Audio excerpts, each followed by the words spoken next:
I'm going to come out with a statement that I believe, okay? I believe you are not fully vaccinated until you're boosted.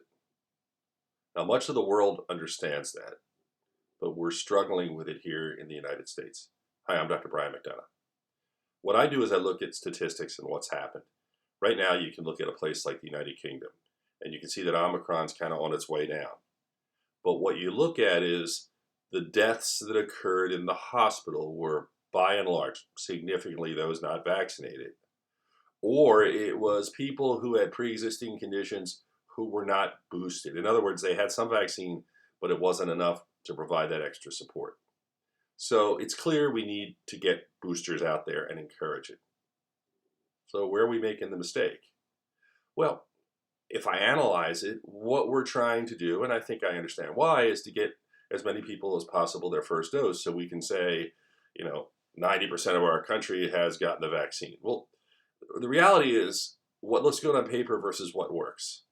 And it's certainly important to get people the vaccine. But at this point, if you haven't gotten the vaccine and you don't know you're more likely to die because you haven't gotten it, then shame on you, because the education's been there. And I think it's really important that we continue to try to get people a first vaccine, but you don't penalize those that are trying to do the best they can for themselves and others by not getting them the booster. So we need to promote the booster. We need to promote that in the future there will be a repeat COVID vaccine as long as we need it, much like we do with the flu. Not a bad deal if you think about it, especially if COVID weakens over time. But right now, the booster is essential. We got to get that word out.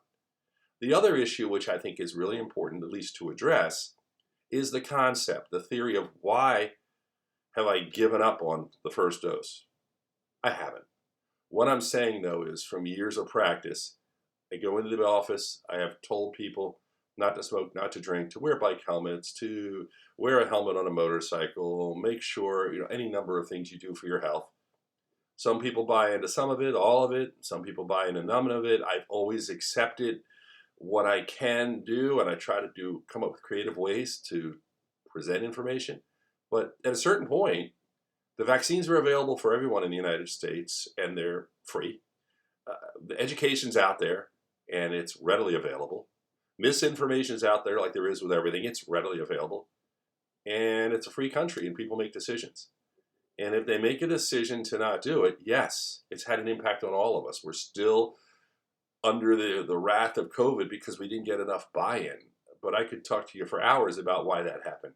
The reality is right now going forward, we have to do what we can to get people boosted, bring those along who haven't gotten the vaccine, do what we can to try to get that 0 to 5 age group studied and move along. And we're going to have to accept that people will make decisions and they're going to live with the results of their decisions no matter what we do.